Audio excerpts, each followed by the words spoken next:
Okay பாருங்க. 1914ல திராவிடர் கழகத்தின் தோற்றம். ஓகேவா? அடுத்து 16 அப்படின்னு பாத்தீங்கன்னா, தென்னிந்திய விடுதலை கூட்டமைப்புன்னு ஒண்ணு ஸ்டார்ட் ஆகும். அது 17ல நீதி கட்சியா பேர் மாத்துவாங்க. ரொம்ப முக்கியம். இது ஞாபகம் வச்சுக்கோங்க. 19 மாண்டேகு செம்ஸ்போர்ட் சீர்திருத்தம். இதுலதான் இரட்டை ஆட்சியை கொண்டு வருவாங்க. அடுத்து பாருங்க 25ல பெரியார் சுயமரியாதை இயக்கத்தை ஸ்டார்ட் பண்ணுவாரு. 24லயே என்ன ஆயிருக்கும் அப்படின்னு பாத்தீங்கன்னா, சேரன்மாதேவி குருகுல பிரச்சனை வந்திருக்கும். அதுக்கப்புறமா என்ன வந்திருக்கும்? ஆஹ் அந்த காங்கிரஸ் மாநாடு, காஞ்சிபுரம் காங்கிரஸ் மாநாடுல போயிட்டு இவங்களுக்கு ஒரு இடஒதுக்கீடு கேட்டிருப்பாரு. அது நடந்திருக்காது. சோ அந்த 2 ரீசனுக்காக அவர் 25ல வெளியே வந்துருவாரு. வந்தோடனே சுயமரியாதை இயக்கத்தை ஸ்டார்ட் பண்ணுவாரு 25. 37 அப்படின்னா ராஜாஜியின் தலைமையில காங்கிரஸ் என்ன பண்றாங்கன்னா அமைச்சரவை அமைக்கிறாங்க. முன்னாடி சொன்ன மாதிரி 35ல இரட்டை ஆட்சியை ரிமூவ் பண்ணிடுவாங்க. 19 போட்டதுல 35ல ரிமூவ் பண்ணுவாங்க. 35 நடைமுறைப்படுத்துனது 37ல தான். அப்பதான் எலெக்ஷன் வைப்பாங்க. அப்ப என்ன பண்ணுவாருன்னா இவர் அமைச்சரவைக்கு வருவாரு ராஜாஜி. அடுத்து 37ல ஹிந்தி எதிர்ப்பு, ஹிந்தியை கொண்டு வருவாரு. அது ஹிந்தி எதிர்ப்பா மாறுது. 44 அப்படின்னு பாத்தீங்கன்னா சேலம் மாநாட்டுல நீதி கட்சி என்ன பண்ணுவாங்கன்னா திராவிடர் கழகம் அப்படின்னு பேரை மாத்துறாங்க.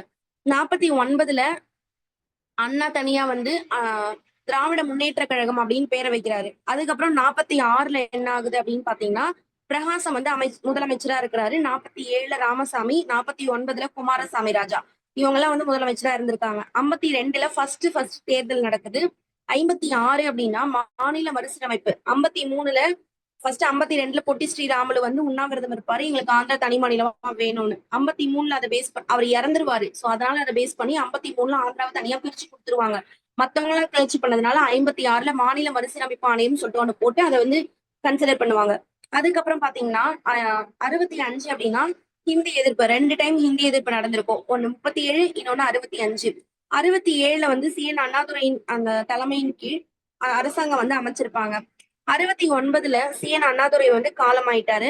அதுக்கப்புறம் இவர் 2 வருஷம் தான் ஆட்சி செஞ்சிருப்பாரு அண்ணாதுரை. 67 to 69 பீரியட் தான். அதுக்கப்புறம் அவரு இறந்தோடனே யார் வருவாங்க அப்படின்னு பாத்தீங்கன்னா 69ல கருணாநிதி வராரு. இவருக்கும் எம்ஜிஆருக்கும் பிரச்சனை வரும். சோ இவர் என்ன பண்ணுவாருன்னா அங்கிருந்து வெளியே அனைத்து இந்திய அண்ணா திராவிட முன்னேற்ற கழகம் நாங்க இனிமே அப்படின்னு சொல்லிட்டு அந்த கட்சி ஸ்டார்ட் பண்ணுவாரு. 72ல ஸ்டார்ட் பண்ணுவாரு. 5 இயர்ஸ்ல ஆட்சியை பிடிப்பாரு. அடுத்து 74ல மாநில தன்னாட்சி தீர்மானம் சட்டப்பேரவையில என்ன பண்ணிருப்பாங்க அப்படின்னு பார்த்தீங்கன்னா நிறைவேற்றப்பட்டிருப்பாங்க. இது ஞாபகம் வச்சுக்கோங்க. இது எங்கேயுமே நம்ம படிக்க மாட்டோங்க. ஒன்னே ஒன்றுதான் இருக்கு. மாநிலத்துல தன்னாட்சி இருக்குல்ல, அந்த தீர்மானம் சட்டப்பேரவையில எப்ப நிறைவேற்றப்பட்டுச்சு அப்படின்னு கேட்டாங்கன்னா 1974 இவ்வளவுதான். ஓகேவா? அடுத்து இதோட கண்டினியூ இங்க பாருங்க. தமிழகத்துல அரசியல் வளர்ச்சி எப்படி இருந்தது, இததான் இந்த லெசன்ல ஃபுல்லாவே நம்ம பார்ப்போம். ஓகேவா? அரசியல் வளர்ச்சினா என்ன, இப்ப என்னென்ன கட்சி இருக்காங்க, அந்த மாதிரி ஸ்டார்டிங்ல இருந்து யாரு எப்படி ஸ்டார்ட் பண்ணாங்க, அததான் இந்த லெசன்ல ஃபுல்லாவே பார்ப்போம். பாருங்க, அரசியல் வரலாறு பாக்குறோம்.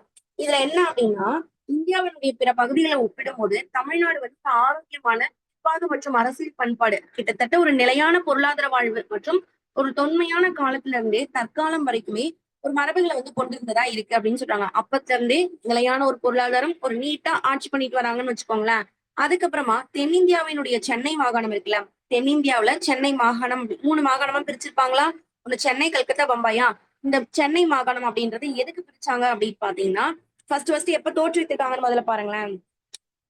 சென்னை மாகாணம் என்பது ஆங்கிலேயரினுடைய அரசியலுக்கும் அவங்க நிர்வாக தேவைகளுக்காகவும் தான் தோற்றுவித்திருக்காங்க. சென்னை மாகாணம் அப்படின்றத 1801ல கிபி 1801ல் உருவாக்கப்பட்டதுதான் இந்த சென்னை மாகாணம். இது 18 மற்றும் 19ஆம் நூற்றாண்டுகளில் தற்போதுள்ள மாநிலங்களான ஆந்திரா, கேரளா, மலபார் பகுதி மற்றும் கர்நாடகா, ஒடிசாவினுடைய வடக்கு பகுதி முழுவதும், அதுக்கப்புறம் மற்றும் லட்சத்தீவு ஒன்றிய பிரதேசம் ஆகியவை உள்ளடக்கிய பகுதி தான் இந்த சென்னை மாகாணம் சொல்லுவாங்க. இப்ப நம்ம சென்னை மாகாணம் நமக்கு என்ன ஞாபகம் வரும்? இந்த நம்மளோட சென்னை மட்டும் அப்படி கிடையாது. இப்போ இந்த ஆந்திரா, கர்நாடகா, கேரளா, அதுக்கப்புறம் ஒடிசா, இதெல்லாமே சேர்த்து லட்சத்தீவு, இது எல்லாம் ஒரு ஒரு பகுதியை சேர்த்துதான் என்ன பண்ணிருப்பாங்கன்னா சென்னை மாகாணம் அப்படின்ற பேரை வச்சிருப்பாங்க. இப்ப இத்தனை மாநிலங்கள் சேர்ந்ததான சென்னை மாகாணம். இதுக்கப்புறம் என்ன ஆகுது? 19, 18ஆம் நூற்றாண்டுல இந்த சென்னை மாகாணம் அப்படின்ற பேர்ல இது இருக்குன்னு சொல்லிட்டாங்களா? 20ஆம் நூற்றாண்டுல என்ன ஆகுது அப்படின்னு பாத்தீங்கன்னா இந்த சென்னை மாகாணத்துல அரசியலானது எப்படி நடக்குதுன்னா பிராமணர், பிராமணர் அல்லாதோர், இவங்களுக்கு இருக்கிற சண்டை, இதுதான் ஒரு அரசியலாவே பண்ணிட்டு இருக்காங்க. மோதல் தொடர்பான ஆதிக்கம் கொண்டதாக இருந்தது. அறிஞர்களும் அரசியல் சிந்தனையாளர்களும் இந்த பிராமணர், பிராமணர் அல்லாதோர் என்று இரு பிரிவினரிடையே உள்ள மோதல் பற்றி புரிந்து கொள்வது என்பதுதான் தென்னிந்தியாவினுடைய அரசியல் மற்றும் சமூக வாழ்வை புரிந்து கொள்வதற்கான அவசியம். அவங்க 2 பேருக்கு என்ன பிரச்சனை, ஃபர்ஸ்ட் அதை புரிஞ்சுக்கோங்க. அப்பதான் நம்ம தென்னிந்தியாவில் இருக்க அரசியல் வாழ்க்கையை மற்றும் சமூக வாழ்க்கையை உங்களால புரிஞ்சுக்க முடியும் அப்படின்னு சொல்லிட்டு அறிஞர்கள் நம்புறாங்க. அடுத்து பாருங்க சென்னை மாகாணம். அதே நேரத்துல சில பிராமணர்கள் அல்லாத ஜாதி குழுக்கள் இருப்பாங்கல்ல, அந்த உறுப்பினர்கள் தொழில்துறை, வணிகம், நிறுவனங்களில் வந்து வேலை வாய்ப்பினை வந்து கோரினாங்க. கணிசமான அளவிற்கு பிராமணர் அல்லாத ஜாதி பிரிவினர்கள் கிராமப்புறங்களில் இருந்து மாகாணத்திற்கு நகர்ப்புறத்திற்கு என்ன பண்ணாங்கன்னா புலம்பெயர்றாங்க. அவர்கள் தங்களின் அடையாளத்தை வந்து உறுதி செய்ய விரும்பினார்கள் மற்றும் படிப்படியாக சமூகத்தில், அரசியலில், நிர்வாகத்தில் பிராமணர்கள் அனுபவித்த ஏகபோக அதிகாரம் மற்றும் தனி உரிமை சலுகைகளை சவாலாக நின்று எதிர்த்தனர் அப்படின்னு சொல்றாங்க. இப்போ பிராமணர்களுக்கு வந்து அரசு வேலையில முன்னுரிமை தருவாங்க. எல்லாத்தையும் அவங்களுக்கு இம்பார்ட்டன்ஸ் வந்து கொடுத்துட்டு இருந்தாங்க. அதுவே பிராமணர் அல்லாதவர்களுக்கு எதுவுமே கொடுக்கல. சோ அப்போ வந்து இப்ப நம்ம வெளியில எல்லாம் போகும்போது நமக்கு தெரியும் இல்லையா? இப்ப நம்ம மட்டும் ஏன் அப்படி இருக்கோம்? அப்ப நமக்கும் எல்லாமே கிடைக்கணும்ல அப்படின்ற ஒரு தாட் வந்து எல்லாருக்கும் வரும் இல்லையா? அந்த மாதிரி வரும்போதுதான் பிராமணர் அல்லாதவர் என்ன பண்றாங்கன்னா, எங்களுக்கும் இதெல்லாம் வேணும், எங்களுக்கும் கொடுங்க அப்படின்ற மாதிரி ஒரு சண்டை மாதிரி போட ஆரம்பிக்கிறாங்க அப்பதான். சோ இப்ப இவங்களை என்ன எப்படி டிஃபர் நாங்க தான் திராவிடர்கள் அப்படின்னு சொல்லிக்கிறாங்க. திராவிடர்கள் தான் தமிழ் பேசுறவங்க.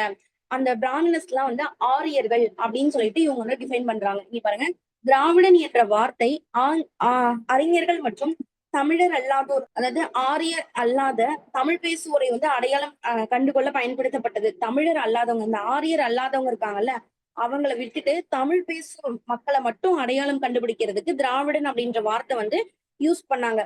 அதே நேரத்துல இந்த பிராமணர்கள் இருக்காங்கல்ல, அவங்கள ஆரியர்கள் அப்படின்னு சொல்லிட்டு டிஃபைன் பண்றாங்க. அதுக்கப்புறம் பாருங்க, அந்த வடமொழி நாகரிகத்தின் பாதுகாவலர் இவங்கெல்லாம் வந்து நம்ம தென்னிந்தியால வந்துட்டு ஆரியர்கள் அவங்கதான் வந்து பிராமணர்களா இருக்கிறாங்க.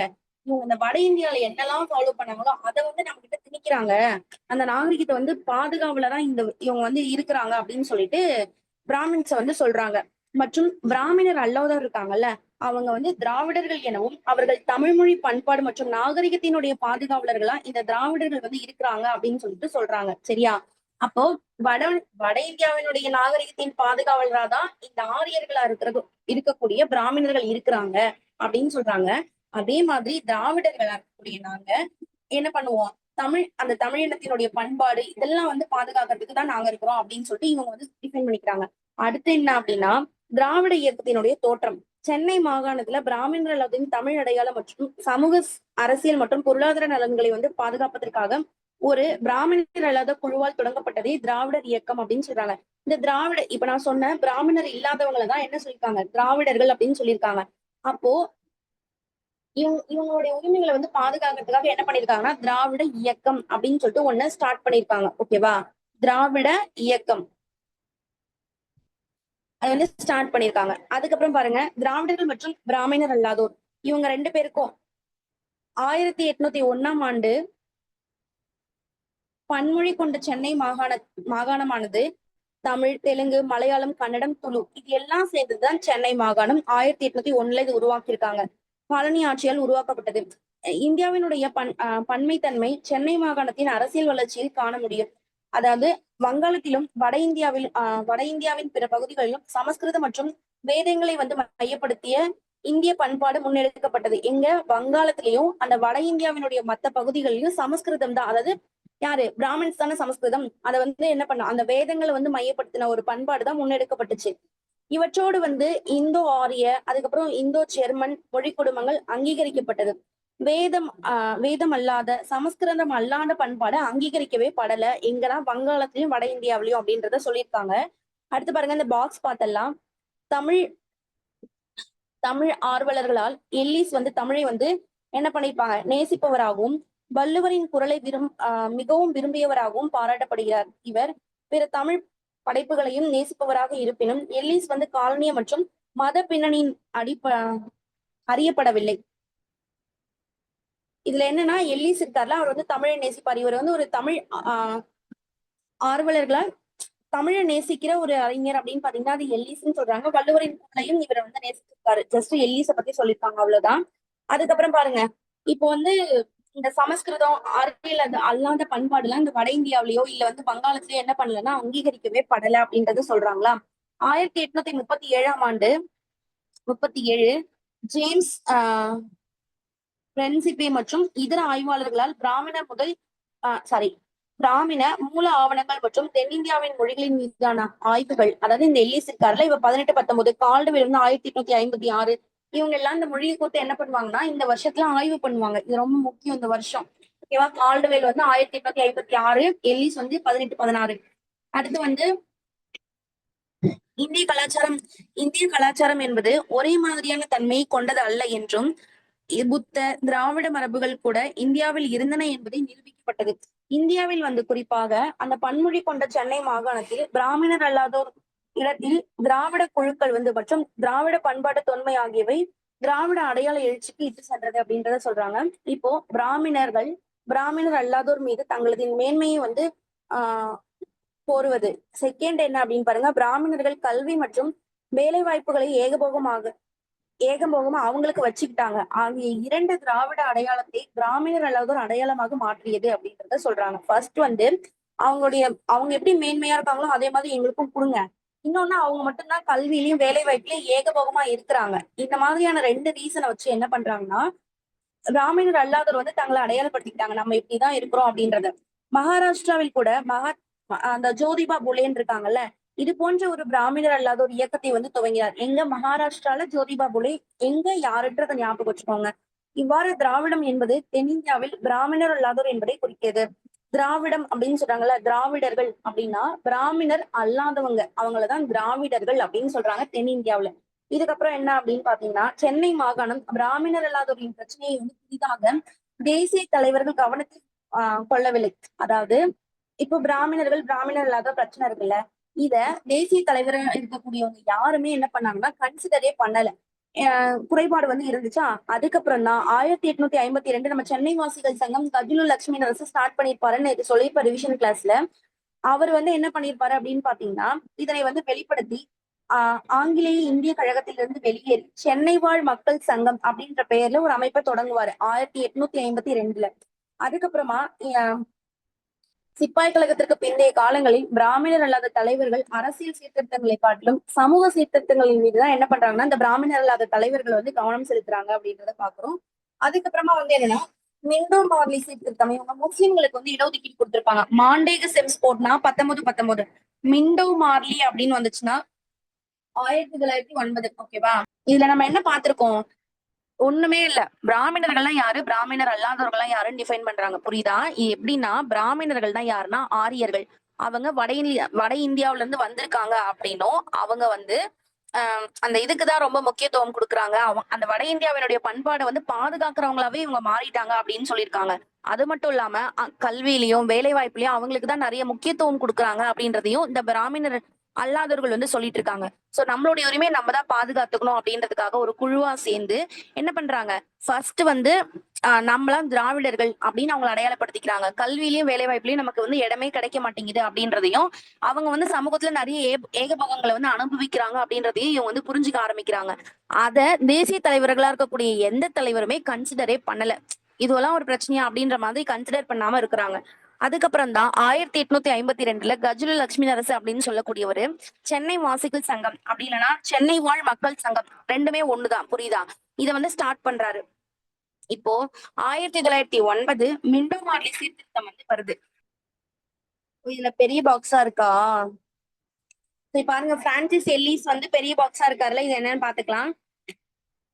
இவர் சென்னை ராஜதானி கிழக்கிந்திய கம்பெனி அரசின் சிறப்பான ஒரு அதிகாரியா இருக்கிறாரு. அந்த கிழக்கிந்திய கம்பெனி இருக்காங்கல்ல, நம்ம ஆட்சி செய்ய வந்தாங்கல்ல, அவங்களுடைய ஒரு அதிகாரி தான் இந்த எல்லிஸ். இவர் 1810 சென்னை, அதாவது கலெக்டரா மாறுறாரு 1810. அடுத்து 1812 வந்து புனித ஜார்ஜ் கோட்டையில் கல்லூரியை வந்து நிறுவினார். இது ரொம்ப ரொம்ப இம்பார்ட்டன்ட் பாயிண்ட். உங்களுக்கு 10th இந்த பாயிண்ட் வரும். 1812 புனித ஜார்ஜ் கோட்டையில கல்லூரியை நிறுவியவர் யாருன்னு கேட்டாங்கன்னா எல்லிஸ். ஓகேவா?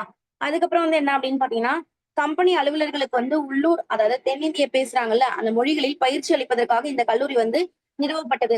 இப்போ கல்லூரிகள்லாம் சமஸ்கிருதம் அந்த மாதிரி வேற மொழிகளை வந்து கத்துக்கிறதுக்கு பதிலா அவங்களுடைய மொழியை, அதாவது மொழியை, தென்னிந்தியாவுல என்னன்னா தமிழ் தானே, சோ தமிழ் மொழியிலேயே அந்த கல்லூரியில வந்து பாடம் வந்து கத்துக் கொடுப்பாங்களாமா. அத்துடன் அந்த மொழிகள் இலக்கிய இலக்கண ஆய்வுகளும் மேற்கொள்ளப்பட்டன. எல்லிஸ் தமிழ் சமஸ்கிருத மொழிகளிலிருந்து புலமை பெற்றதா இருக்கு அப்படின்னு சொல்லியிருக்காரு. திருக்குறள் மீது மிகுந்த ஈடுபாடு கொண்டிருக்காரு. அறத்துப்பாலின் 18 அதிகாரங்களை ஆங்கிலத்தில் வந்து என்ன பண்ணிருக்காரு, மொழிபெயர்த்திருக்காரு. அறத்துப்பால்ல 18 அதிகாரங்கள். ஓகேவா? அறம்ல வந்து 18 அதிகாரங்களை என்ன பண்ணிருப்பாங்கன்னா மொழிபெயர்த்திருக்காரு. அதுக்கப்புறம் வந்து என்ன ஆங்கிலத்துல வந்து மொழிபெயர்த்திருக்காரா? அலெக்சாண்டர் டங்கன் கேம்பல் இவங்க எல்லாருமே தெலுங்கு இலக்கணம் என்ற நூலுக்கு எல்லிஸ் எழுதிய முன்னுரையில் தென்னிந்திய மொழிகளின் திராவிட சான்று என்பதை விளக்குகின்றனர்.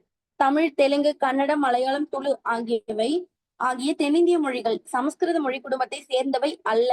இது எல்லாமே தென்னிந்திய மொழிகள் தான். இதெல்லாம் சமஸ்கிருத மொழி குடும்பத்தை சேர்ந்தவை கிடையாது அப்படின்னும், அது திராவிட மொழி குடும்பம் அப்படின்னும் என்ன பண்ணலாம் வகைப்படுத்தலாம் அப்படின்னு சொல்லிட்டு இந்த எல்லிஸ் வந்து விளக்குறாராமா. இங்க இருக்கிற மொழிகள் எல்லாமே ஒரு தென்னிந்திய மொழி தான். சமஸ்கிருத மொழிகள் கிடையாது. அந்த மொழி குடும்பத்தை சேர்ந்தவையும் இல்ல. இதெல்லாம் திராவிட மொழி குடும்பத்தை சேர்ந்தது அப்படின்றத இவர் விளக்குறாரு. அதுக்கப்புறம் வந்து என்ன அப்படின்னு பாத்தீங்கன்னா, தொன்மையான தமிழை முதன்முறையாக கொண்ட திராவிட மொழி குடும்பம் என்ற கருத்தியலை முதலில் வெளியிட்டவர் எல்லிஸ் ஆவார். அதனால்தான் அவரை தமிழ் மறுமலர்ச்சியின் முன்னோடி அப்படின்னு சொல்லிட்டு அயோத்திதாசர் பாராட்டினார். ஓகேவா? ரொம்ப ரொம்ப முக்கியமான பாயிண்ட் இது நம்ம இது வரைக்கும். அடுத்து பாருங்க இந்த பாக்ஸ். கால்டுவெல் இருக்காருல்ல, இவர் வந்து என்ன அப்படின்னு பாத்தீங்கன்னா கிறிஸ்துவ மத போதகர். இவரு 1838 சமய பணிக்காக திருநெல்வேலி, அதாவது இடையான்குடி அப்படின்ற பகுதிக்கு வந்து வராரு. இப்போ சமய பணியுடன் கல்வி பணி மற்றும் மொழி ஆராய்ச்சியையும் மேற்கொள்றாரு. அவரது புகழ்பெற்ற ஆய்வு என்ன அப்படின்னு பாத்தீங்கன்னா திராவிட அல்லது தென்னிந்திய குடும்ப மொழிகளின் ஒப்பிலக்கணம். ஒப்பிலக்கணம் லாஸ்ட் முடியும். ஓகேவா? தென்னிந்திய மொழிகளின் ஒப்பிலக்கணம் இல்ல திராவிட மொழிகளின் ஒப்பிலக்கணம் அப்படின்னு சொல்லுவாங்க. இது 1856 வந்து வெளியிடுறாரு. இதன் வாயிலாக தமிழ், தெலுங்கு, கன்னடம், மலையாளம், துளு இந்த மொழிகள்லாம் இருக்குல்ல, இது தென்னிந்திய மொழிகள் சமஸ்கிருத மொழி குடும்பத்தை சேராதவை அப்படின்னும் திராவிட மொழி குடும்பம் என்று வகைப்படுத்தக்கூடியவை என்பதை தகுந்த சான்றுகளுடன் இவர் வந்து என்ன பண்றாருன்னா நிரூபித்திருக்காரு. அடுத்து அவற்றில் தமிழ் மிக தொன்மையானது என்றும் மிக தொன்மையான கிறிஸ்துவ மறைநூல்களில் கூட தமிழ் சொற்கள் இடம்பெற்றுள்ளன என்பதையும் இவர் சுட்டிக்காட்டுறாரு. அப்புறம் 1816 எல்லிஸ் இருக்காங்கல்ல, அவர்களால் முன்மொழியப்பட்ட திராவிட மொழி குடும்பம் என்ற கருத்தியலை 1856 இந்த ஒப்பிலக்கணம் மூலமாக இவர் என்ன பண்றாருன்னா உறுதிப்படுத்துறாரு. அடுத்து கால்டுவெல், அவரது மனைவியார் வந்து எலிசா மால்ட் அப்படின்றவங்க வந்து அவர்களும் இந்த பகுதியில் மகளிர் கல்விக்கு பெரும் தொண்டாற்றி இருக்காங்க. கால்டுவெல் அவர்களின் ஆய்வுகள் தமிழ் உள்ளிட்ட திராவிட மொழிகளின் தனித்தன்மையும் தொன்மையையும் வந்து எடுத்துரைக்கும் விதமாக வந்து அமைஞ்சிருக்கு அப்படின்றத சொல்லியிருக்காங்க. இவ்வளவுதான். இப்போ கால்டுவெல் அப்படின்னா திராவிட மொழிகளின் ஒப்பிலக்கணம் இதுதான் ஞாபகம் வச்சுக்கணும். 1856 இது ரொம்ப ரொம்ப முக்கியமான வருஷம். ஏன்னா 1816 எல்லிஸ் வந்து இந்த திராவிட மொழிக்கு இவங்க வந்து ஒரு தனிவர் மொழி சேர்த்தவங்க. இது வந்து தென்னிந்திய மொழிகள் அப்படின்னு சொன்னாருல்ல, அதை உறுதிப்படுத்தினது யாருன்னா நம்மளோட கால்டுவெல் தான். ஓகேவா? இது முடிச்சாச்சு. இதை முடிச்சிட்டோம். அடுத்து இங்க வரைக்கும் வந்திருக்கோம். ஓகேவா? சமூக கவனம் செலுத்துவாங்கன்னு சொல்லியிருக்கேனா? 9 பாருங்க. 1909 விண்டோ மார்லி அறிமுகப்படுத்தப்பட்டது. இங்க இருக்கு பாருங்க. சென்னை மாகாணத்தை சேர்ந்தோருக்கு கல்வி மற்றும் வேலை வாய்ப்பில் போதிய பிரதிநிதித்துவம் இல்லை என்று எதிர்ப்பு காட்ட இவங்க தொடங்குறாங்க. அதுக்கப்புறமா 1913 ஆளுநரினுடைய செயற்குழு உறுப்பினர் சர் அலெக்சாண்டர் ஜோர்டன் அப்படின்னு அந்த ஜோர்டன் கார்டிவ் என்பவர் அளித்த புள்ளியலின் விவரமானது மக்கள் தொகையில் 3% மட்டுமே அந்த பிராமணர்கள் அனைத்து வாய்ப்புகளையும் எடுத்துக்கொண்டனர் என்பதை இவர் நிரூபிக்கிறார். ஓகேவா? 1913 ஜோர்டன் கார்டிவ். ஓகேவா? அலெக்சாண்டர் ஜோர்டன் கார்டிவ் ஜோரா எங்களை வந்து எடுத்து காட்டுங்க அப்படின்னு சொல்லிட்டு பிராமணர் அல்லாத தலைவர்கள் வந்து சொல்றாங்க அப்படின்னு ஞாபகம் வச்சுக்கோங்க. ஜோர்டன் கார்டிவ் இவர் என்ன பண்றாரு, இவர் வந்து செக் பண்றாரு. பிராமணர் அல்லாதோர் அப்படின்னு சண்டை போடுறாங்களே, இதுக்கு என்ன ரீசனா இருக்கும் அப்படின்னு போய் செக் பண்ணும் போதுதான் தெரியுது, பிராமணர்கள் வந்து வெறும் 3% மட்டும்தான் அந்த சமூகத்துல மொத்த இடத்துலயுமே இருக்கிறாங்க. பிராமணர் அல்லாதவர்கள் தான் மீதி 97% இருக்காங்க. ஆனா இவங்களுக்கான உரிமையை வந்து என்ன பண்ணிருக்காங்க கொடுக்காம அந்த 3% வந்து இவங்க எல்லாரையும் ஒடுக்கியிருக்காங்க அப்படின்றத சொல்லி நிரூபிச்சு காட்டினது யாரு அப்படின்னு பாத்தீங்கன்னா அலெக்சாண்டர் ஜோர்டன் கார்டிவ் அப்படின்றவங்க தான். அடுத்து பாருங்க நீதி கட்சி. இந்த காலத்துல இருந்த முதன்மையான அரசியல் கட்சியான இந்திய தேசிய காங்கிரஸ் ஆனது பிராமணர்களின் ஆதிக்கத்துல இருந்துச்சு. காங்கிரஸ்ல இவங்க நினைப்பாங்க காங்கிரஸ்ல வந்து எல்லாரும் பிராமணர்கள் தான் அதிகமா இருக்கிறாங்க, அதனால நம்மளுடைய இதெல்லாம் அவங்க வந்து பார்க்க மாட்டாங்க, நமக்குன்னு ஒரு கட்சி தேவை அப்படின்னு சொல்லிட்டுதான் இந்த நீதி கட்சியை ஸ்டார்ட் பண்ணுவாங்க. ஓகேவா? பிராமணர் அல்லாத உறுப்பினர்களின் கோரிக்கைகளை அவர்கள் கருத்தில் கொள்ளவில்லை. எனவே சென்னை மாகாணத்தில் உள்ள பிராமணர் அல்லாத தலைவர்கள் பிராமணர் அல்லாதோர் அரசியல் அமைப்பு ஒன்றினை துவங்க நினைத்தனர். முதலாவது உலக போருக்கு பிறகு, அதாவது 1914 to 18 ஃபர்ஸ்ட் வேர்ல்டு வார் நடக்கும். அதுக்கு அப்புறமா என்ன ஆகுது அப்படின்னு பாத்தீங்கன்னா சீர்திருத்தம் மற்றும் நிறுவனங்களின் பிராந்தியமும் வாய்ப்பு போன்றவை இவர்களினுடைய செயல்பாடுகளை ஊக்குவித்துச்சு. 1916ஆம் ஆண்டு டாக்டர் யார் யார் வராங்கன்னு பாருங்க. டி.எம். நாயர், அப்புறம் சர் பிட்டி தியாகராயர், சி. நடேசனார். இவங்க 3 பேரும் சேர்ந்துதான். ஓகேவா? யார் யாரு? டி.எம். நாயர், அதுக்கப்புறம் சர் பிட்டி தியாகராயர், சி. நடேசனார். இவங்க 3 பேரும் சேர்ந்துதான் என்ன பண்ணிருப்பாங்க அப்படின்னா நீதி கட்சியை வந்து ஸ்டார்ட் பண்ணிருப்பாங்க. நீதி கட்சி. யார் யாரு? டி.எம். நாயர், சர் பிட்டி தியாகராயர், தென்னிந்திய நலவுரிமை சங்கம் அப்படின்றதுதான் ஸ்டார்ட் பண்ணிருப்பாங்க. 17 தான் அதோட பேர் தான் நீதி கட்சியா மாறும். எப்படி மாறும் அப்படின்னு வந்து பின்னாடி பாருங்க. அவங்க வந்து ஒரு பத்திரிகை 3 பத்திரிகை நடத்துவாங்க. தமிழ், தெலுங்கு, இங்கிலீஷ். இங்கிலீஷ்ல நீதி கட்சின்னா என்ன? ஜஸ்டிஸ் பார்ட்டி அப்படின்னு அந்த பத்திரிகை பேர் இருக்குமா? அந்த பத்திரிகையோட பேரு தான் பின்னாட்கள்ல அந்த கட்சியோட பேராவே மாறி இருக்கும் அப்படின்னு சொல்லியிருப்பாங்க. 1916ல நீதி கட்சி அப்படின்றத தென்னிந்திய நல உரிமை சங்கம் அப்படின்ற ஒரு அமைப்பை 3 பேர் சேர்ந்து ஸ்டார்ட் பண்றாங்க. ஏன்னா பிராமணர்களா இருக்கக்கூடிய காங்கிரஸ் கட்சி நம்மள பாத்துக்க மாட்டாங்க. நம்மள பாத்துக்கிறதுக்கு நம்ம தான் ஏதாவது பண்ணணும் அப்படின்னு சொல்லிட்டு அவங்க என்ன பண்றாங்கன்னா 3 பேர் சேர்றாங்க. யார் யாரு? ஃபர்ஸ்ட் இதை இனிஷியேட் பண்றது வந்து சி. நடேசனார் பண்ணுவாரு. இவங்க 2 பேருக்கும் சண்டையா இருக்கும். அதை காம்ப்ரமைஸ் பண்ணி டி.எம். நாயரும் சர்பெட்டி தியாகராயரும் என்ன பண்ணுவாங்கன்னா ஒண்ணு சேர்த்து இவங்க வந்து இந்த கட்சியை ஸ்டார்ட் பண்ணுவாங்க. ஓகேவா? டி.எம். நாயர், சர் பிட்டி தியாகராயர், சி. நடேசனார். பிராமணர் அல்லாத சமூக அரசியல் மற்றும் பொருளாதார நலன்களை வந்து முன்னேற்றத்திற்காக தென்னிந்திய கூட்டமைப்பை வந்து என்ன பண்றாங்க? விடுதலை கூட்டமைப்பை நிறுவுறாங்க. இவ்வாறு உருவான பின்னர் தென்னிந்திய விடுதலை கூட்டமைப்பு புகழ்பெற்ற ஒரு நீதி கட்சியா மாறுது அப்படின்னு சொல்றாங்க. இந்த தென்னிந்திய விடுதலை கூட்டமைப்பு தான் என்னவாகுது? நீதி கட்சியா மாறுது. இந்த நீதி கட்சி என்ற பெயர் ஆங்கில இதழான நீதி என்பதன் அடிப்படையில் வந்து பெயரிடப்பட்டது. இவங்க வந்து ஆந்திர பிரகாசிக்கான் தெலுங்குலயும், தமிழ்ல வந்து திராவிடன் அப்படின்றதையும், இங்கிலீஷ்ல வந்து நீதி கட்சி, அதாவது நீதி அப்படின்ற பத்திரிகையும் நடத்துவாங்களா. சோ இங்கிலீஷ்ல ஜஸ்டிஸ் அப்படின்னு சொல்லுவாங்க நீதிக்கு. அதனாலதான் அது நீதி கட்சி அப்படின்னு பேர் மாறுது. 3 பத்திரிகை நடத்துவாங்க. இங்கிலீஷ் பேருக்கு வந்து என்ன பண்ணுவாங்க? எல்லாம் சொல்ல ஆரம்பிப்பாங்க ஜஸ்டிஸ் கட்சி அப்படின்னு சொல்லிட்டு. அதுக்கப்புறம் பாருங்க, இவர்களின் ஓயாத முயற்சியால் பிராமணர் அல்லாதவருக்கு மாகாண சட்டமன்ற தேர்தலில் இடஒதுக்கீடு வந்து கிடைச்சிருச்சு. இப்போ நீதி கட்சியினுடைய முக்கியமான நோக்கங்கள் என்னென்ன அப்படின்னா, தென்னிந்தியாவுல அனைத்து பிராமணர் அல்லாதோரின் கல்வி, சமூக பொருளாதாரம் மற்றும் செல்வ மேம்பாட்டினை வந்து இவங்களுக்கு உருவாக்கி தரணும். எல்லாருக்கும் பிராமணர்கள் எப்படி கல்வியிலயும் சமூகத்திலயும் முன்னாடி இருப்பாங்களோ அதே மாதிரி பிராமணர் அல்லாதவர்களும் கல்வியில, வேலை வாய்ப்புல, சமூகத்துல எல்லாத்தையும், பொருளாதாரத்துல எல்லாத்தையும் மேம்பாடு அடையணும்ன்றதுதான் இவங்களுடைய நோக்கம். செகண்ட் நோக்கம் என்ன அப்படின்னு பாத்தீங்கன்னா, அரசியல் அமைப்பின் அரசாங்கத்தை வந்து கொண்டு பிராமணர் அல்லாதோரின் முன்னேற்றத்துக்கு பாடுபடணும். அதாவது எலெக்ஷன்ல நின்னு ஜெயிச்சு அதுக்கப்புறம் அந்த மாதிரி நம்ம வந்து ஃபாலோ பண்ணி போகணும் அப்படின்றத நினைக்கிறாங்க. அரசியலமைப்பிலான உண்மையான பிரதிநிதித்துவ அரசாங்கமாக ஆக்குதலா இருக்கணும். அடுத்து பிராமணர் இல்லாதவரின் கோரிக்கைகளுக்கு ஆதரவாக பொது கருத்தை வந்து உருவாக்குதல் அப்படின்னு சொல்லியிருக்காங்க. இது எல்லாம் இவங்களுடைய நோக்கமா இருந்துச்சு, நீதி கட்சியினுடைய நோக்கம். அடுத்து 1919 மாண்டேகு செக்ஸ் கோட் சீர்திருத்தம் வருது. ஓகேவா? இப்போ என்ன பார்த்தோம்? 1909 மாண்டேகு சென்ஸ் கோட் பார்த்தோமா? சாரி, மிண்டோ மார்லி பார்த்தோமா? அதுக்கப்புறம் வந்தது வந்து 1919 மாண்டேகு சென்ஸ் கோட் வந்து வரும். இது வந்து மாகாணங்கள்ல என்ன பண்ணுவாங்கன்னா இவங்க இரட்டை ஆட்சி முறையை கொண்டு வருவாங்க. இதன் மூலமா வந்து சில துறைகள் என்ன பண்ணாங்கன்னா தேர்ந்தெடுக்கப்பட்டு இந்த இந்திய அமைச்சருக்கு வந்து ஒதுக்கப்படும். அதாவது தேர்ந்தெடுக்கப்பட்ட துறைகள், அதாவது ஒடுக்கப்பட்ட துறைகள், மாற்றி தரப்பட்ட துறைகள் அப்படின்னு சொல்லிட்டு 2ஆ பிரிச்சு வச்சிருப்பாங்க. அப்ப என்ன ஆகும் அப்படின்னு பாத்தீங்கன்னா, இந்த இரட்டை ஆட்சியின் கீழ் 20ல தேர்தல் வந்து நடத்துவாங்க. முதல்ல ஒரு தேர்தல் வந்து 20ல நடத்துவாங்க. இந்த தேசிய காங்கிரஸ், இந்திய தேசிய காங்கிரஸ் இருக்காங்கல்ல, இந்த காங்கிரஸ் கட்சி வந்து நாங்க வந்து எங்களுக்கு இது பிடிக்கல, எங்க இரட்டை ஆட்சின்னா ஏன் கொண்டு வரீங்க, மாற்றி தரப்பட்ட துறைகள், ஒதுக்கப்பட்ட துறைகள் பிரிச்சு அதுல இருந்து எங்களுக்கு ஒண்ணு தரீங்களா, எங்களுக்கு பிடிக்கல அப்படின்னு சொல்லிட்டு அவங்க என்ன பண்ண மாட்டாங்கன்னா எலெக்ஷன்ல வந்து நிக்க மாட்டாங்க. சோ அப்போ இவங்க என்ன பண்ணாங்க? தேர்தலை வந்து புறக்கணிச்சுட்டாங்க. ரீசன் அவங்க வந்து இரட்டை ஆட்சியா இருக்கிறதுனால. அதுக்கப்புறம் ஆனா பல்வேறு அடையாளம் காங்கிரஸ் சேர்ந்த பலர் வந்து தேர்தலில் வந்து போட்டியிட்டாங்க. வேற வேற அடையாளங்களை வச்சு நிறைய பேர் வந்து போட்டியிட்டாங்க. ஆனா மெயினா நாங்க வந்து போட்டியிட மாட்டோம், காங்கிரஸ்னுடைய ஹெட் ஆபீஸ் இருப்பாங்க, நாங்க வந்து போட்டியிட மாட்டோம் அப்படின்னு சொல்லிட்டாங்க. நீதி கட்சி பெரும்பான்மை இடங்களில் வந்து வெற்றி பெற்றாங்க. ஓகேவா? இப்ப பெரிய கட்சியா இருக்கக்கூடிய காங்கிரஸ் வரல, அப்ப அடுத்த பெரும்பான்மை யாருக்கு போகும்? நீதி கட்சிக்கு போயிடுமா? அவங்க என்ன பண்ணாங்கன்னா பெரும் இடங்களில் வந்து வெற்றி பெற்றுட்டாங்க. சென்னை மாகாணத்தின் சுப்பராயலு அப்படின்றவங்க முதலமைச்சரா மாறுறாங்க.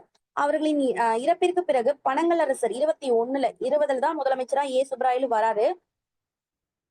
21ல சுப்பராயலு இறந்துறாரு. உடனே பனங்கலரசர் வந்து என்ன ஆகுறாருன்னா முதலமைச்சரா மாறுறாரு. அதுக்கப்புறம் பாருங்க, நீதி கட்சியினுடைய பங்களிப்பு என்னெல்லாம் பண்ணியிருக்காங்க அப்படின்னு பாத்தீங்கன்னா, அடுத்தடுத்த தேர்தலில் நல்வாய்ப்புகள் பல்வேறு ஏற்ற இறக்கம் இருந்த போதிலும் நீதி கட்சி 21ல இருந்து 37 வரைக்கும் தொடர்ச்சியாக வந்து ஆட்சி அதிகாரத்துல இருந்தாங்க. இதுல இடையில 26ல வந்து சுப்பராயன், இப்ப இவர் சுப்பராயலுவா, சுப்பராயன் அப்படின்னு சொல்லிட்டு ஒருத்தவங்க ஆட்சிக்கு வந்திருப்பாங்க. அந்த டைம்ல என்ன ஆயிருக்கும்னா இந்த சுயராஜ்ய கட்சின்னு ஒருத்தவங்க வந்து ஸ்டார்ட் பண்ணுவாங்க. ஓகேவா? அது வந்து என்னன்னா ஆட்சியை பிடிக்கும். ஆனா அவங்க எலெக்ஷன்ல நிக்க மறுத்துருவாங்க. இங்க காங்கிரஸ் வந்து ஆஹ் சி.ஆர். தாஸ் மோதிலால் நேரு நினைக்கிற சுயராஜ்ய கட்சி அவங்க வந்து என்ன பண்ணுவாங்கன்னா எலெக்ஷன்ல நின்னு ஜெயிச்சிருவாங்க. ஜெயிச்ச போதுல அவங்க என்ன பண்ண மாட்டாங்கன்னா நாங்க ஆட்சிக்கு வந்து வரல. அதுக்கு பதிலா சுயேட்சையா நின்ன சுப்பராயன் இருக்காங்கல்ல அவங்கள வந்து நீங்க போடுங்க அப்படின்னு சொல்லுவாங்க. சுப்பராயனையும் சேர்த்து என்ன சொல்லுவாங்கன்னா நீதி கட்சியில அப்படின்ற மாதிரி சொல்லுவாங்க. ஆனா அவர் சுயேட்சை வேட்பாளர். 21ல இருந்து கிட்டத்தட்ட 37 வரைக்கும் என்ன பண்ணுவாங்கன்னா தொடர்ச்சியா வந்து நீதி கட்சி தான் ஆட்சியில இருந்திருக்காங்க. அவர்கள் பல சீர்திருத்தங்களை வந்து அறிமுகப்படுத்தினாங்க. வகுப்புவாரி அரசாணை இருக்காங்கல்ல அது வந்து ஒவ்வொரு பிராமணர் அல்லாத பிரிவினருக்கும் துறைகளிலும் போதுமான வாய்ப்புகளை உறுதிப்படுத்தப்பட்டது. 2 வகுப்புவாரி அரசாணையை வந்து வெளியிட்டிருப்பாங்க. அதுக்கப்புறம் அவர்கள் வந்து ஆஹ் சூத்திரர்களுக்கு மற்றும் பஞ்சமர்களுக்கு எதிராக இருந்த மோதி அந்த பொது வழி போக்குவரத்து, உணவு விடுதிகள் மற்றும் பொது கிணறுகளை வந்து பயன்படுத்துவது போன்றவற்றில் இருந்த பாகுபாடுகளை வந்து நீக்கிட்டாங்க.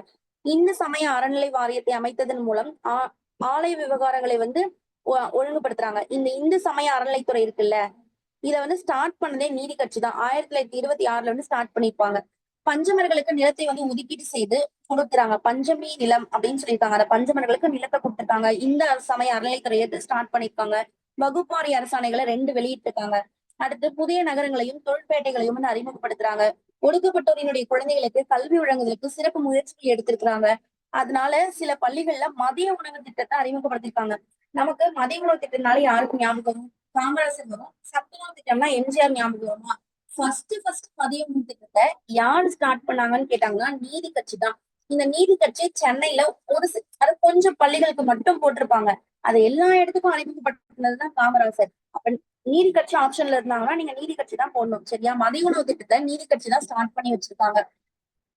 பரிசோதனை முறையில சென்னையில மட்டும் கொண்டு வந்திருப்பாங்க.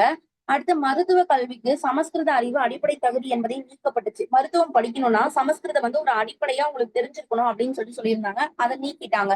பிராமணர் அல்லாத மாணவர்கள் மருத்துவ கல்வியில் நுழைவதற்கு வழி செய்யப்பட்டது. டாக்டர் முத்துலட்சுமி அம்மையார் இருக்காங்கல்ல இவங்க முயற்சியால் இந்தியாவின் முதல் முறையாக தேவதாசி ஒழிப்பு ஆஹ் ஒழிக்கப்பட்டதுடன் பெண்கள் வாக்குரிமை வந்து பெறாங்க. நான் சொன்னல 1921ல வந்து பெண்களுக்கான வாக்குரிமை வந்து கொடுத்திருப்பாங்க தமிழ்நாட்டுல. அதை பேஸ் பண்ணிதான் நீங்க என்ன பண்ணிருப்பாங்க 26ல வந்து முதல் சட்டமன்ற உறுப்பினரா ஆயிருப்பாங்க. முத்துலட்சுமி அம்மையார பார்த்திருப்போம்ல அதுதான். அதுக்கப்புறம் பாருங்க கூட்டுறவு சங்கங்கள் வந்து மேம்படுத்தப்பட்டுச்சு. அடுத்து மிராசுதாரர் முறை வந்து ஒழிக்கப்பட்டது. மற்றும் 1923ஆம் ஆண்டு நீர்ப்பாசன வசதிகளும் என்ன பண்ண உருவாக்கப்பட்டது. மேலும் இந்த ஆட்சி காலத்தில் தான் அண்ணாமலை பல்கலைக்கழகம் இது ரொம்ப ரொம்ப முக்கியம். அண்ணாமலை பல்கலைக்கழகம் 29, ஆந்திரா பல்கலைக்கழகம் 26. அண்ணாமலை வந்து 29, ஆந்திரா 26. இதெல்லாம் நீதி கட்சி பீரியட்ல தான் ஸ்டார்ட் பண்ணிருப்பாங்கன்னு சொல்லியிருக்காங்க. ஓகேவா? சில துறைகள் ஒதுக்கப்பட்டாலும் நீதி கட்சி மட்டுமே மிகவும் சிறப்பான அரசாங்கத்தை என்ன பண்ணாங்கன்னா கொடுத்தாங்க அப்படின்றத சொல்லியிருக்காங்க. ஓகேவா? இப்ப நீதி கட்சினா என்ன பண்ணிருக்காங்க இவங்க 1919ல அந்த இரட்டை ஆட்சியை அக்செப்ட் பண்ணி எலெக்ஷன்ல நின்னு வின் பண்ணிட்டாங்க. வின் பண்ணதுக்கு அப்புறமா கிட்டத்தட்ட அந்த வின் பண்ண வருஷத்துல இருந்து 21ல இருந்து 37 வரைக்கும் தன்னுடைய ஆட்சி நிலைநிறுத்தி வச்சிருக்காங்க. முதலமைச்சர் ஆனவர் சுப்பராயலு. இவர் வந்து ஒரே வருஷத்துல இறந்துடுறாரு. 21ல பழங்களரசர் வராரு. இந்த பனங்களரசர் வந்து நிறைய சீர்திருத்தங்கள் எல்லாருமே நீதி கட்சியில பொதுவா எல்லாரும் வந்து நிறைய சீர்திருத்தங்களை பண்றாங்க. அதுல முக்கியமானது அப்படின்னு பாத்தீங்கன்னா 2 வகுப்புவாரி அரசாணையை வெளியிடுவாங்க.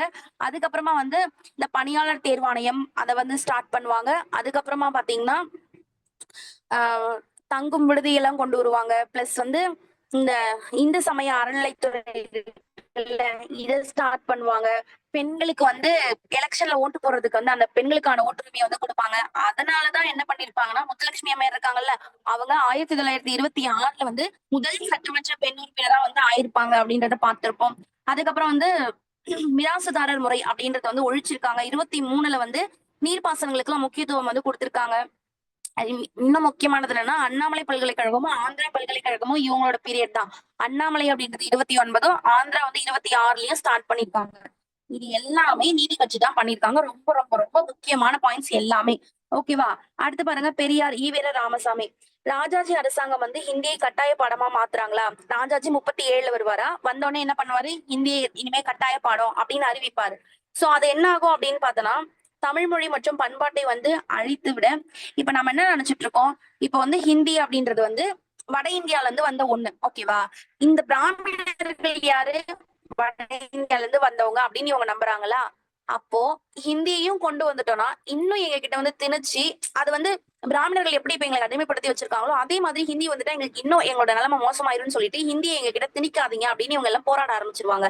அதுக்கப்புறமா வந்து என்ன அப்படின்னு பாத்தீங்கன்னா தமிழ் மொழி மற்றும் பண்பாட்டை வந்து அழித்து வட இந்திய ஏகாதிபத்தியத்தை நிறுவும் முயற்சி அப்படின்னு சொல்லிட்டு என்ன பண்ணுவாருன்னா பெரியார் வந்து சொல்றாரு.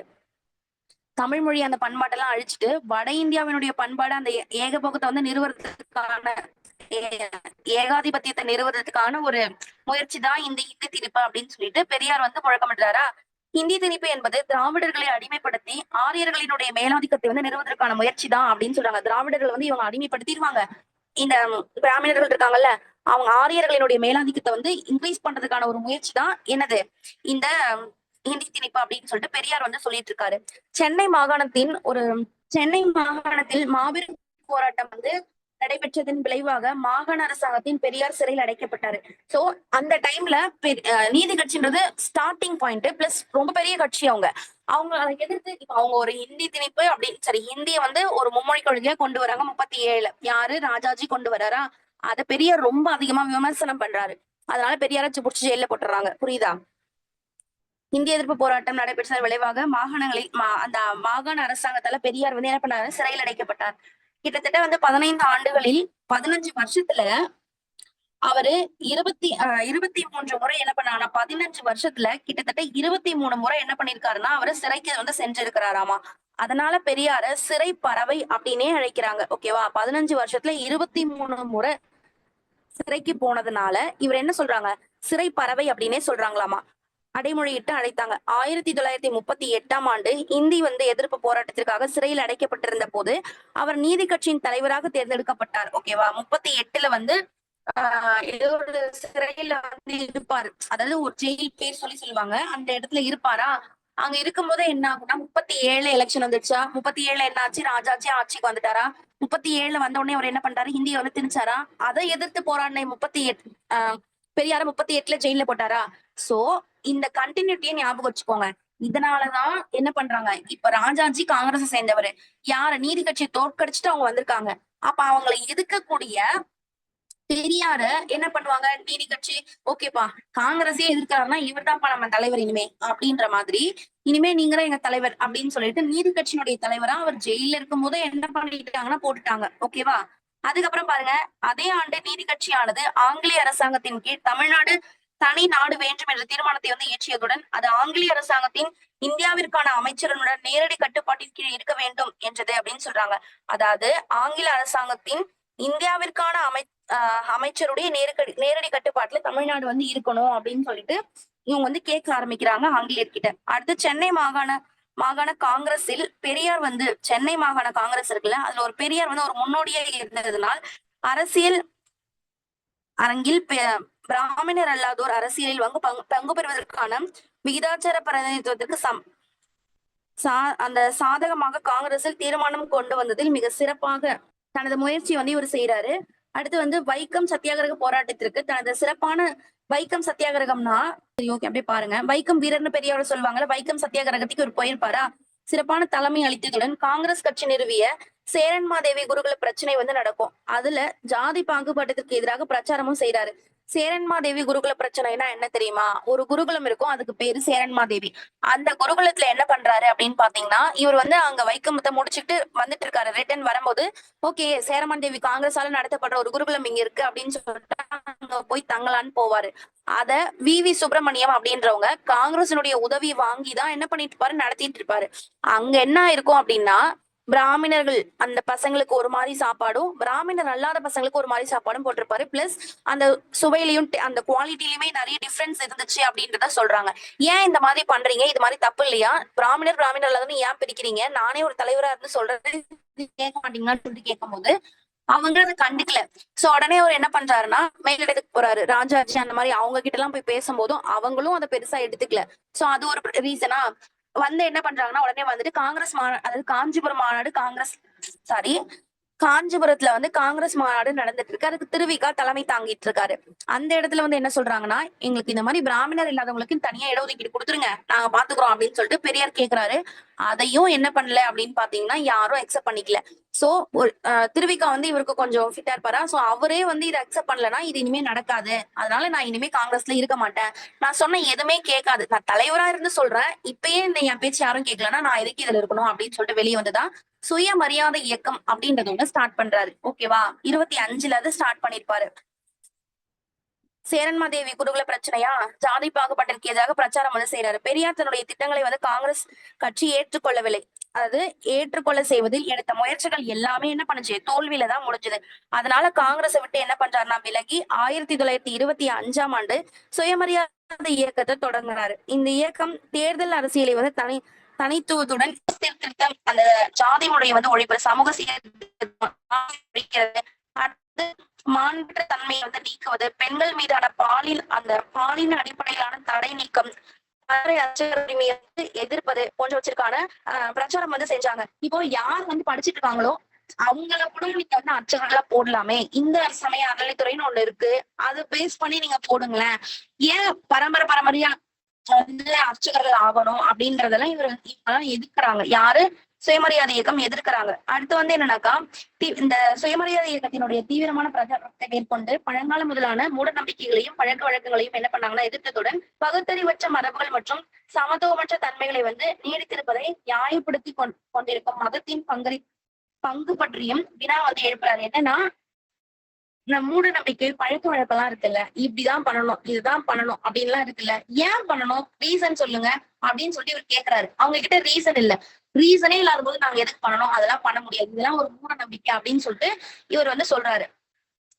அதுக்கப்புறம் என்ன அப்படின்னு பாத்தீங்கன்னா, இந்த சுயமரியாதை இயக்கம் பகுத்தறிவு மாண்பு, அந்த மறுப்பினை வந்து எதிர்த்தல் மற்றும் தனி மனித, அதாவது பெண்கள் உட்பட எல்லாருமே போன்ற மரபு மற்றும் மதத்தினுடைய கோரப்பிடியில் இருந்து இருப்பதை வந்து எதிர்த்து பிரச்சாரம் வந்து இவர் வந்து பண்ணியிருக்காரு. அடுத்து வந்து என்னன்னாக்கா, சுயமரியாதை இயக்கம் அதன் இயக்க உறுப்பினர்களுக்கு ஜாதி துணை பெயர்களை வந்து துறப்பதுடன் ஜாதி மத அடையாளங்களையும் கைவிட ஆணையிட்டது. ஒரு மாநாட்டுல வந்து அவங்க வந்து பேசிட்டு இருக்கும் போது என்ன ஆயிருக்கும்னா, இனிமே இப்போ ஜாதின்னு பேசுறாங்கல்ல, ஆனா பெரியாரே வந்து பின்னாடி வந்து ஜாதி பேர் வச்சிருப்பாரு. சோ அப்போ வந்து என்ன இருக்கும்னா, ஒருத்தவங்க கேட்டிருப்பாங்க, அதனால இனிமே யாருமே பின்னாடி பேருக்கு பின்னாடி ஜாதி பேரை வச்சுக்க கூடாது அப்படின்னு சொல்லிட்டு என்ன பண்ணிருப்பாங்கன்னா சொல்லியிருப்பாங்க.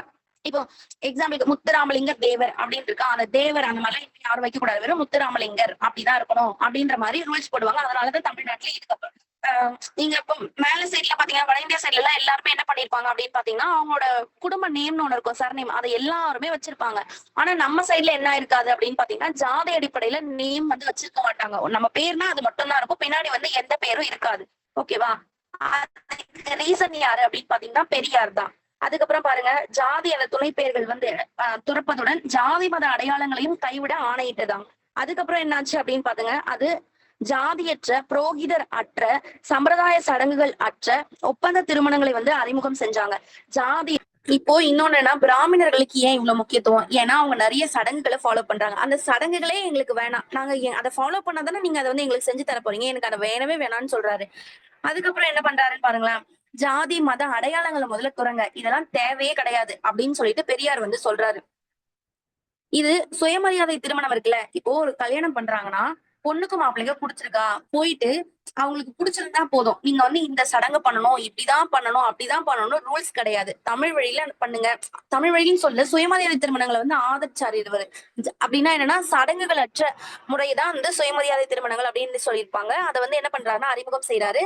தீண்டாமைக்கு எதிராக மட்டும் போராடவில்லை, மாறாக ஜாதி முறை அமைப்புகள் மற்றும் ஜாதி அடிப்படையிலான பலவீனங்கள், தனி மனிதர்களின் மீது திணிக்கப்படும் மாண்பு, அந்த குறைகள் நடவடிக்கைகள் ஆகியவற்றையும் எதிர்த்து இவர் என்ன பண்ணியிருக்காருன்னா போராடி இருக்காரு அப்படின்னு சொல்லிட்டு சொல்லியிருக்காங்க. ஓகேவா? அடுத்து பாருங்க, சுயமரியாதை இயக்கம் வெறும் பெயருக்காக மட்டும் பெண் உரிமை பற்றி பேசவில்லை. அது பெண்ணினுடைய சம உரிமை மற்றும் சமநிலை மற்றும் சம வாய்ப்புக்காக பிரச்சாரம் வந்து செஞ்சாங்க. பெண் விடுதலையின் சுயமரியாதை இயக்கத்தின் பங்கு பணி ஒரு ஈடு இணையாததா இருக்கு என்பதால் அதன் காரணமாகவே பெண்கள் மாநாட்டில் ஈவேர ராமசாமிக்கு பெரியார் அப்படின்ற பட்டம் வந்து கொடுத்திருக்காங்க. இப்போ நம்ம பெரியார்னு படிக்கிறோம்ல, அவரோட பேர் என்ன? ஈவேர ராமசாமியா? அப்ப எப்ப அவங்களுக்கு பெரியார்னு பட்டம் கொடுத்தாங்க அப்படின்னு பார்த்தோம்னா, பெண்கள் மாநாடு சென்னையில நடந்திருக்கும். ஓகேவா? 1938 நினைக்கிறேன். அந்த டைம்ல என்ன ஆயிருக்கும் அப்படின்னா, அந்த பெண்கள் மாநாட்டுல தரும்பாம்பாள் அப்படின்றவங்க ஒருத்தவங்க தான் என்ன பண்ணிருப்பாங்கன்னா, பெரியாருக்கு பெரியார் அப்படின்ற பட்டத்தை கொடுத்திருப்பாங்க. ஓகேவா? ராமசாமிக்கு பெரியார் அப்படின்ற பட்டத்தை கொடுத்தவர் தரும்பாம்பாள். எங்க அப்படின்னு பாத்தீங்கன்னா பெண்கள் மாநாட்டுல. பெரியார் அப்புறம் பெரியாரினுடைய நாளேடுகளான குடியரசு, புரட்சி, விடுதலை, அதுக்கப்புறம் குடியரசு, விடுதலை, புரட்சி, அடுத்து ரிவோல்ட், இன்னொன்னு என்னது, குடியரசு, விடுதலை, புரட்சி, அடுத்து ரிவோல்ட், பகுத்தறிவு. இந்த 4 பத்திரிகை வந்து ரொம்ப ரொம்ப ரொம்ப முக்கியம். ஓகேவா? இந்த சுயமரியாதை இயக்கத்தினுடைய அதிகாரப்பூர்வமான இதழ் எது அப்படின்னு கேட்டாங்கன்னா குடியரசு. சோ இதை 25லயே ஸ்டார்ட் பண்ணிருப்பாங்க. 1925 பக்கத்துல எழுதி வச்சுக்கோங்க. 1925 வந்து இதை ஸ்டார்ட் பண்ணிருப்பாங்க. அடுத்து புரட்சி அப்படின்றது வந்து 33 ஸ்டார்ட் பண்ணிருப்பாங்க. 1900 சில்லதான் எல்லாமே. 33ல புரட்சி. விடுதலை அப்படின்றது வந்து 35ல ஸ்டார்ட் பண்ணிருப்பாங்க. ரிவோல்ட் அப்படின்றது வந்து 28 நினைக்கிறேன். அடுத்து வந்து பகுத்தறிவு அப்படின்றது 34. சோ இது எல்லாமே இதுல ஆங்கில இதழ் எதுன்னு கேட்டாங்கன்னா ரிவோல்ட். இந்த கருத்து இவருடைய சுயமரியாதை கருத்துக்களை வந்து சிறப்பான முறையில் பிரச்சாரம் வந்து செஞ்சிருக்காங்க. இந்த மூணு பத்திரிகை பேரை மட்டும் சொல்லியிருக்காங்க. ஓகேவா? இவ்வளவுதான். இப்ப நம்ம நீதி கட்சி பார்த்திருக்கோம், பெரியார் பார்த்திருக்கோம். நீதி கட்சினா நிமிஷம். ஓகே பாருங்களேன். நீதி கட்சி பார்த்திருக்கோம், பெரியார் பார்த்திருக்கோமா? நீதி கட்சினா என்ன? அவங்க என்னெல்லாம் பண்ணாங்க? ஃபர்ஸ்ட் அவங்க ஏன் வந்தாங்க அப்படின்னா காங்கிரஸ் வந்து ஒரு பெரிய கட்சியா இருக்கிறாங்க. அந்த காங்கிரஸ்ல அதிகமா பிராமணர்கள் இருக்கிறதுனால இவங்க என்ன நினைக்கிறாங்கன்னா நம்ம பிராமணர் இல்லாதவங்களா இருக்கோம். நம்ம போய் அவங்க கிட்ட சொன்னா அவங்க அதை எதுவுமே கன்சிடர் பண்ண மாட்டாங்க. ஏன்னா அவங்க எல்லாம் பிராமணர்கள். சோ நமக்கு நம்மளுடைய சமூகத்துக்கு வந்து எல்லாத்தையும் நிறைவேற்றிக்கணும்னா நமக்குன்னு ஒரு கட்சி வேணும்னு சொல்லிட்டு தென்னிந்திய நலோரிமை சங்கம் சொல்லிட்டு ஸ்டார்ட் பண்றாங்க. அது 16ல ஸ்டார்ட் பண்ணிருப்பாங்க. 17ல அது பேர் நீதி கட்சியா மாறுது. ஏன் மாறுதுன்னா அவங்க 3 பத்திரிகையை நடத்துவாங்க. அதுல இங்கிலீஷ் பத்திரிகையான நீதின்றத பேர் தான் பிற்காலத்துல அந்த கட்சியோட பேராவே மாறுது அப்படின்றத பார்த்தோம். இவங்க 19 இரட்டை ஆட்சி காங்கிரஸ் எதுக்கும் போது இதான் சான்ஸ் அவங்க அதை அக்செப்ட் பண்ணி என்ன பண்ணுவாங்கன்னா 20 எலெக்ஷன்ல நின்று கிட்டத்தட்ட 37 வரைக்குமே அவங்க ஆட்சியில இருக்கிறாங்க. சோ இப்போ கண்டினியூவா ஆட்சியில இருக்காங்களா, இந்த ஆட்சியில இருக்கும்போது அவங்க என்னென்னலாம் பண்ணாங்க அப்படின்னு பாத்தீங்கன்னா நிறைய விஷயங்கள் பண்ணிருப்பாங்க. சார் பிட்டி தியாகராயர், டி.எம். நாயர், சி நடேசனார் 3 பேர் சேர்ந்துதான் நம்ம நீதி கட்சி ஸ்டார்ட் பண்ணாருன்னு பாத்துட்டு வந்தோமா. இவங்க என்ன பண்ணிருக்காங்க அப்படின்னு பாத்தீங்கன்னா தியாகராயர் ஃபர்ஸ்ட் தலைவரா இருப்பாரு. இவரு ஃபர்ஸ்ட் என்ன பண்ணாரு அப்படின்னா இந்த ஒரு நிமிஷம் பனங்களரசா செகண்டா வருவாரா. 1921 பெண்களுக்கு வந்து ஓட்டு போடுற உரிமையை வந்து கொடுப்பாங்க. அதுக்கப்புறம் 22 அந்த பீரியட்ல 21 22 பீரியட்ல என்ன பண்ணிருப்பாங்கன்னா 2 வகுப்புவாரி அரசாணைகளை வெளியிடுவாங்க. அதுக்கப்புறமா வந்து என்னன்னா இந்த இந்து சமய அறநிலைத்துறை இருக்குல்ல அத அந்த ஸ்டார்ட் பண்ணதே யாருன்னு கேட்டாங்கன்னா நம்மளுடைய காங்கிரஸ் கட்சி தான். சாரி காங்கிரஸ்ல நீதி கட்சி ஓகேவா. நீதி கட்சி தான் வந்து ஸ்டார்ட் பண்ணிருப்பாங்க. அதுக்கப்புறமா வந்து என்ன பண்ணிருக்காங்க அப்படின்னா 24ல வந்து பணியாளர் தேர்வாணையத்தை வந்து ஸ்டார்ட் பண்ணிருப்பாங்க. ஓகேவா. இந்த மாதிரியான நிறைய விஷயங்கள். அது மட்டும் இல்லாம இப்ப 26 29ல 2 யூனிவர்சிட்டி பார்த்தோம்ல. 26 அப்படின்னா அண்ணாமலை யூனிவர்சிட்டி, ஆந்திரா யூனிவர்சிட்டி. 29 அப்படின்றது அண்ணாமலை யூனிவர்சிட்டி அப்படின்னு சொல்லிட்டு 2 யூனிவர்சிட்டி ஸ்டார்ட் பண்ணிருப்பாங்க.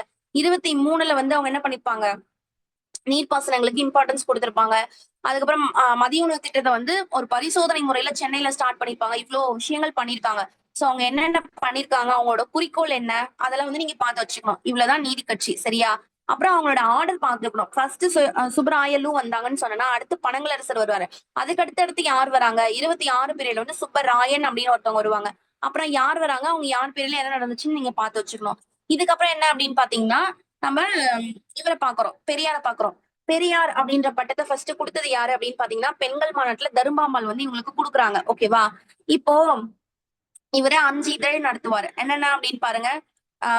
குடியரசு, விடுதலை, அடுத்து ரிவோல்ட், பகுத்தறிவு, புரட்சி. இந்த 5 நடத்துவாங்க. இதுல முக்கியமா சுயமரியாதை இயக்கத்தினுடைய அதிகாரப்பூர்வ இதழா இருந்தது எதுன்னு கேட்டாங்கன்னா குடியரசு தான். இதுல என்ன அப்படின்னு சொல்றாங்கன்னா ஃபர்ஸ்ட் சுயமரியாதை இயக்கம் எப்படி ஸ்டார்ட் ஆச்சுன்னு கேக்குறாங்க. காங்கிரஸ்ல இவர் இணைஞ்சிருக்காரு. ஓகேவா. இவரை காங்கிரஸ்ல இணைய வச்சதே யாருன்னா ராஜாஜி தான். ஆஹ் வரதராஜலையும் பெரியாரையும் யாரோட முன்முயற்சியால இவங்க காங்கிரஸ்ல இணைஞ்சாங்கன்னு பாத்தீங்கன்னா ராஜாஜியோட முன்முயற்சினாலதான் வரதராஜலு அதுக்கப்புறம் இந்த பெரியாரு இவங்க காங்கிரஸ்ல போய் இணைவாங்க. இப்போ ஆட்சி வருது. எப்போ 37ல வந்து அவங்க எலெக்ஷன்ல வின் பண்ணி ராஜாஜி முதல் அமைச்சரவையை அமைக்கிறாரு. அமைக்கும் போது என்ன பண்றாருன்னா ஹிந்தியை கொண்டு வராரு. ஹிந்தி வந்து எங்களை வந்து திணிக்கிற மாதிரி இருக்கு. ஹிந்தி எங்களுக்கு வட இந்தியாவினுடைய பண்பாட்டை வந்து இங்க இன்னுமே இது பண்ற மாதிரி இருக்கு. தமிழினுடைய பாரம்பரியத்தை ஒழிக்கிற மாதிரி இருக்கு. ஹிந்தி எங்களுக்கு வேணாம் அப்படின்னு சொல்லிட்டு எல்லாரும் போராட ஆரம்பிக்கிறாங்க. இந்த கான்செப்ட் எல்லாம் சொல்றதே வந்து பெரியார் தான். ஓகேவா. அப்படி சொல்லும் போது என்ன ஆகுதுன்னா இவர் எப்படி பேசுறாரு அப்படின்னு சொல்லிட்டு ஜெயில தூக்கி போட்டுறாங்க. 37ல இவர் ஜெயிலுக்கு போறாரு. உடனே என்ன ஆகுது அப்படின்னு பாத்தீங்கன்னா நீதி கட்சியினுடைய தலைவரா பெரியார வந்து அறிவிச்சிடுறாங்க. இதுக்கப்புறமா அவர் வந்து என்ன பண்றாரு அப்படின்னு பாத்தீங்கன்னா, சேரன்மாதேவி குருகுல பிரச்சனை அப்படின்னு சொல்லிட்டு இது வந்து 37 24, 25 பீரியட்ல என்ன ஆயிருக்கும் அப்படின்னு பாத்தீங்கன்னா, 24ல வைக்கத்துக்கு போயிட்டு ரிட்டர்ன் வருவாரு. சேரன்மாதேவி அப்படின்ற குருகுலத்த பாப்பாரு. அந்த குருகுலத்துல என்ன ஆயிருக்கும்னா, சாப்பாடு டிஃபரெண்ட் பண்ணி போட்டுட்டு இருப்பாங்க 2 பேருக்கும். அத பாத்துட்டு கொஸ்டின் பண்ணுவாரு. அதையும் யாரும் கண்டுக்க மாட்டாங்க. அதுக்கப்புறம் வந்து ஆ காஞ்சிபுரம் மாநாட்டுல வந்து இந்த மாதிரி இடஒதுக்கீடு கேட்பாங்க, பிரதிநிதித்துவம் கேட்பாங்க. அதையும் அக்செப்ட் பண்ணிக்க மாட்டாங்க. நான் எது சொன்னாலும் கேட்க மாட்டேங்கிறீங்க. நான் ஏன் கட்சியில இருக்கணும்? நான் ஒரு தலைவரா வேற இருக்கணும் அப்படின்னு சொல்லிட்டு அந்த கட்சியை விட்டு வெளியே வந்து 25ல தான் சுயமரியாதை இயக்கம் அப்படின்றது ஸ்டார்ட் பண்றாரு. இதுதான் வந்து இந்த மாதிரி பெண்கள் மூட நம்பிக்கைய, பெண்களுடைய முக்கியத்துவத்தை இதெல்லாம் வந்து இவங்க நிறைய வந்து பண்ணுவாங்க. ஓகேவா? தாழ்த்தப்பட்டவங்களுக்கு எல்லாருக்குமே இந்த சுயமரியாதை இயக்கம் வந்து ஒரு ஒரு சப்போர்ட்டிவா வந்து இருப்பாங்க. இவ்வளவுதான் நம்ம இன்னைக்கு வந்து பார்த்திருக்கோம். ஓகேவா? இதுல உங்களுக்கு ஏதாவது டவுட் இருக்கா? ராஜி, ரம்யா, இன்னைக்கு 2 பார்த்தோம். ஒண்ணு சுயமரியாதை, இன்னொன்னு வந்து நீதி கட்சி. இந்த 2த்துல உங்களுக்கு ஏதாவது டவுட் இருக்கா? ஓகே. ஒரு ஸ்டோரி மாதிரி பிளஸ் கண்டினியூட்டியோட படிச்சுக்கோங்க. அப்பதான் உங்களுக்கு வந்து புரியும். ஓகேவா? அந்த இயர்ஸ் முன்னாடி இருக்குல்ல, அந்த டேப்லெட் பாலம் வந்து கொஞ்சம் முக்கியம் தான். நீங்க அப்படியே படிச்சுக்கோங்க. ரீட் பண்ணுங்க. நடத்தின பிடிஎஃப் சென்ட் பண்ணிடுங்க மேம் குரூப்ல. ஆல்ரெடி சென்ட் பண்ணியாச்சுமா. குரூப்ல இருக்கு பாருங்க. ஜெனரல்ல போய் பாருங்க. நாளைக்கு வந்து பாருங்க, சுயமரியாதை இயக்கம் வந்து அதோட மாநாடு எல்லாம் பண்ணிருப்பாங்கல்ல. 25ல வந்தாலும் மாநாடு எப்ப நடந்தது அதெல்லாம் பார்த்துட்டு, அடுத்து சுயமரியாதை இயக்கத்தினுடைய நோக்கங்கள். எந்த கட்சி படிச்சாலும் நோக்கங்கள் முக்கியம். அதை படிச்சே ஆகணும். அடுத்து நீதி கட்சி எப்படி தோல்வி விட்டுருச்சு அப்படின்றத பார்த்துட்டு, சேலம் மாநாட்டுல வந்து 44 நான் சொல்லியிருப்பேன், பேர் மாற்றம் செஞ்சிருப்பாங்க. திராவிடர் கழகம், திராவிடர் கட்சி அப்படின்னு சொல்லிட்டு அது பார்த்துட்டு அதுக்கப்புறம் அந்த லிஸ்ட் பார்ப்போம். இந்திய எதிர்ப்பு போராட்டம் 65ல நடந்துச்சுல, அது இதெல்லாம் பார்த்தா இந்த லெசன் வந்து முடியும். ஓகேவா? திராவிட கட்சியினுடைய ஆட்சி எப்படி இருந்துச்சு, காமராசரினுடைய காலம் எப்படி இருந்தது, இதெல்லாம் பார்த்தா இந்த லெசன் முடிஞ்சிடும்.